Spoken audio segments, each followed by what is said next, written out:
Okay, hi, how is everyone doing? I haven't filmed a favorites video or any sort of video like this in, gosh, years. I had filmed a video for my patron or my member cuties, and it was just, I set up my phone and filmed me packing for my trip to Toronto, had a mild crash out.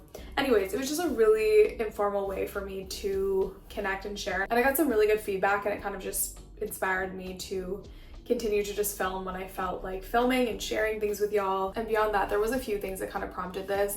I think I've been overly reflective. I mean, y'all know I'm already like constantly, I think about myself too much, really. The fact that I'm now actually around the corner from 30, my almost 30 diaries are gonna be coming to an end. I think I've just been like thinking about all the different ways in which I plan to enter this new decade, and that has sort of prompted these notions to dive into some things with a little bit more energy, if that makes sense. I also just watched, I think it was on TikTok, one of Jenny's videos, and she just was saying like how it feels so good to be in a flow state and how she could remind herself how she got into that flow state. And I feel like right now I am in a flow state, and that's why it felt like an opportune time to be sharing all of these things, because I feel like I'm in a mindset where I can articulate myself really well, and I feel really connected to the things that I'm interested in and the creative practices I've been doing, and the way that I represent myself to others feels really, I don't know, I just feel in tune with her, you know what I mean? So that's what kind of prompted this. I think that being chronically online lends itself to a particular kind of information and creativity that we're like seeking. It's almost like this act of like constantly curating and collecting without actually practicing and actioning those inspirations, if that makes sense. I wrote down some notes. I got this little Muji notebook that was going to be specific to me writing random things, and on the first page here I have written Glimmering Zero, which is a line from I think it's the second Neapolitan Quartet, Story of a New Name by Elena Ferrante, when she's referencing the engagement ring that Lena gets. Anyways, I just thought that line was so brilliant. Moving on. And when I was like kind of thinking about the way in which I wanted to talk about this stuff, and I promise I'm going to get to the thing soon, it was this idea of like inspiration versus action, and how so much of my social media and like my job and all these things are these like forces of being really inspired by things that I would like to do, that I would like to see, that I would like to immerse myself with, versus the actioning of actually doing those things myself, or seeking out those things in like a tangible, real sort of way. I think this also comes into play when I like reference doing the decoration of my new place, and you know, styling, and it transcends into so many different areas of my life, I feel. But it's like this gathering versus executing thing that I'm really wanting to move into more of an executing as I move into this new decade, versus like collecting and curating, because I feel like the things that I know I love are present and I can identify them, but to actually have them be intrinsic to who I am requires a certain level of interaction and play and actually living. That's so silly to say, I don't know. Anyways, so this is a favorites video and I'm not trying to be like a pseudo intellect, like telling you all these things that I'm like doing. It's just like kind of what's been on my mind, and I've had so much time to spend alone and being able to like write things down and document all these ways that I've been feeling and where I've been gathering inspiration.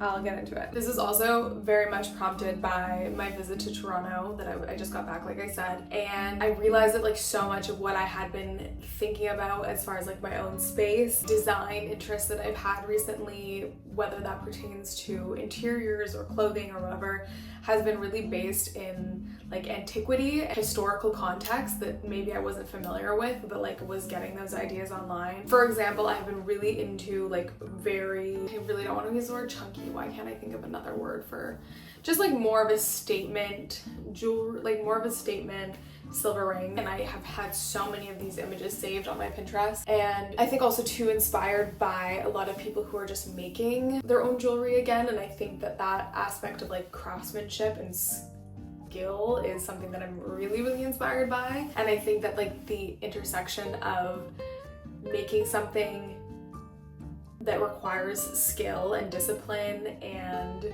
sensibility can also merge with like style and fashion and design. And then I went to the Royal Ontario Museum. I have been to the ROM a couple times. I've been to the AGO probably a dozen times now, but we had went into the ancient Rome, Greece, Cyprus, like Byzantine. There was this like section, there was a few sections of like, you know, ancient jewelry and the things that they used to make the jewelry.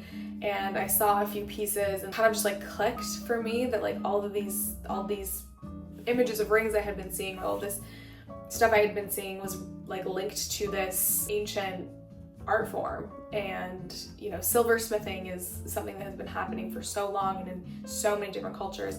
Anyways, I mean, I'm not trying to get so I'm not trying to intellectualize my interest in silver rings, but I really enjoyed that connection, and I found it to be this like one other thing of like inspo online versus like actioning and like seeing something in real life and like understanding the history of it now made me want to go and take a silversmithing class. I actually was in metal shop for all 4 years of my high school career and have made silver rings many times. I really loved that class. I loved it. I loved welding, soldering, I loved all that stuff. And then while we were also at the museum, we went into the European history. I really love this one room which has, oh my gosh, I know his last name is McDonald. I apologize, I forget his first name. Particular style of furniture and furnishing, which I believe is from the very early 20th century. It originated, I believe, this designer in Glasgow, and it is the most magical, beautiful pieces I've ever seen in my life. And I was saying to my dad and my grandma, I was like taking a million pictures. I was like, oh my gosh, if I could live in, you know, one room for the rest of my life, like this would be the room. This would like all this furniture and exactly how it's laid out. And they were just like, whatever, Sarah. And it kind of just like reminded me of this like quest I've been on to decorate my place, and also has been thinking about how I feel like I have this innate interest in furnishing and design and decor. It reminded me that, you know, not everyone has the tools to be able to like discern, you know, having a color palette or like having, you know, ideas about balance and proportion in their space. And I was watching a few like design videos and like interior design stuff on Skillshare, and Skillshare is very kindly sponsoring this video again. And I found this video that just kind of like goes over the basics of design, and while the contents of the design work within the video is not aligned with what I personally would do in a space, it was really informative of like how to, like the vocabulary to use when talking about design. Anyways, I found it really interesting, and it's just like another one of those things that you can find on Skillshare that I found really useful, and maybe you would too if you're someone who's like interested in design but like doesn't really know how to like actually execute it and have it be represented in your space. It definitely like underscored that you don't need to have, you know, a blank space or an unlimited budget to achieve the design goals that you have, and you really can just use what you have and use those skills and like tools to kind of make it happen in the way that you want to. Anyways, I will link the video that I watched down below. I thought it was very resourceful. Skillshare has so many, like an absolutely massive catalog, classes to take no matter what your interest is. I don't know, like I'm reminded of like when I watch like Paige Wassel's videos or something like that, and she just has she has so many skills, and she's, you know, seasoned and like does this as a job. It obviously comes quite naturally to her, but I think if you're someone who's just like beginning or sees what they like on Pinterest but like doesn't know how to actually translate that into their home, I thought this could be useful. And then the first 500 people who click the link in my description will get a month free of Skillshare, so we all win. I wanted to talk about that other ring too. Is it here? Yeah. Okay, going back to rings and jewelry and stuff, I have been like so into glass rings. Probably seen this one that I've worn. This is from Mimo store, based in Australia, and it's just so cute. She has so many different colors too now. I just think it's so beautiful. Heather, aka Pig Mommy, posted on her TikTok, I think, of this jewelry collective called At Present. She was highlighting a specific glass artist, which I'm actually going to look up right now. I was particularly tickled by this glass jewelry because I've been so into this glass ring. I think that like in general most people have been into glass stuff recently. I've saved so many pictures of cool what am presuming are hand-blown glass vessels, whether that be like cups or bowls or whatever. On my Pinterest, I've just been like going a little bit bananas over them. Okay, the jewelry line is called, I think it's Keen or Kian. Founded in 2017, and there's these incredible rings. She shared so many of them. She went to his studio, I believe, and like did a whole tour interview with him. I'll leave her TikTok. I think it was on TikTok. I'll leave it below because it was really inspiring. And there's this particular like pronged ring that I think is just so fabulous. Anyway, so I've been really into glass in that way. That has been really interesting to me. I don't know anyone locally who does like glass blowing like personally, but I think that that's something that I would also like to explore as like a hobby. Also, speaking of hobbies, I went to the UVic radio station. Shout out to CFUV. I had donated some money because I believe in publicly funded radio and, you know, supporting your local radio, blah, blah, blah.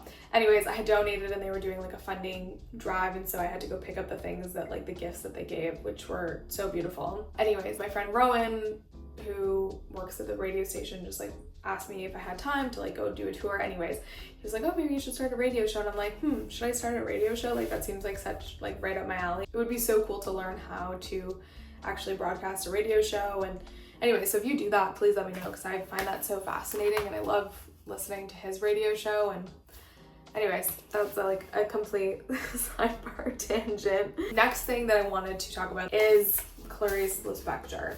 I've only read 2 of her books so far. I know I had mentioned in a vlog and a video, whatever, that I was like, you know, struggling a bit to comprehend what the heck she was going on about. But then I had this kind of like moment of clarity when I was on the plane on my way home, because I actually read 2 books on the plane, and I read Agua, Viva on the plane.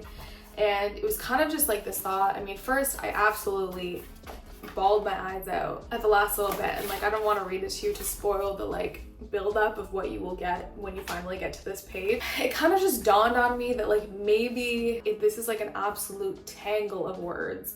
And it's like, I saw a Goodreads review of an apprenticeship that basically said that it feels like wading through like a swamp, and that is what it feels like. You're clawing at anything you can to like understand and comprehend, and then there's like this flash moment of clarity and you understand everything she's saying, and you're like, holy shit, so beautiful and magical and filling me with joy and sorrow and all of these things.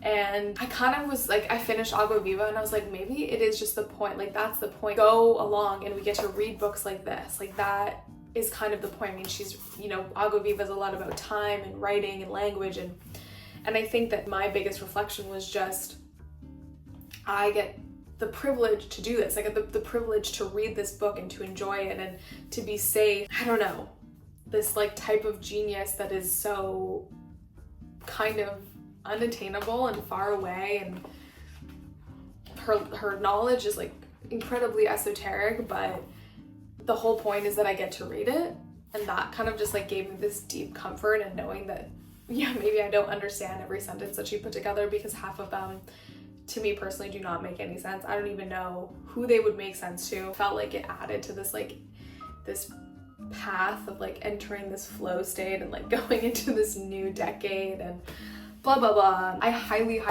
recommend reading her work. I also will say that the male character in this, Ulysses, I found to be incredibly patronizing and condescending. So much of this book is like, you have waiting for the right time to be, you know, romantically involved with somebody and like truly, you know, being at peace with yourself before taking that step. But I don't know, I just like really did not enjoy the male character in this, but I did love this book and I love Lori. Also, interesting piece that I read on Substack. There's so much interesting stuff on there and so many incredible writers. I'm just like always so impressed when people I know that I just follow on socials then write this most brilliant, profound piece. I'm like, okay, hell yeah. But I was on Dania, I apologize if I'm pronouncing her name wrong, on her Substack, and she had reposted this Substack, then I reposted it after I read it because I thought it was incredibly fascinating and also funny and entertaining. And it is called How Old Is Haha? The Sound of Medieval Laughter, and I thought it was so entertaining, and it felt just like this through line into the silly goofiness that I feel about life and how that just like it always has existed. And also just like learning about linguistics and the English language is, you know, very fascinating to me, and I think that that was also a cool aspect of it. It felt so light and accessible, and I thought I would share it with you because I really liked it. I have one more object to share.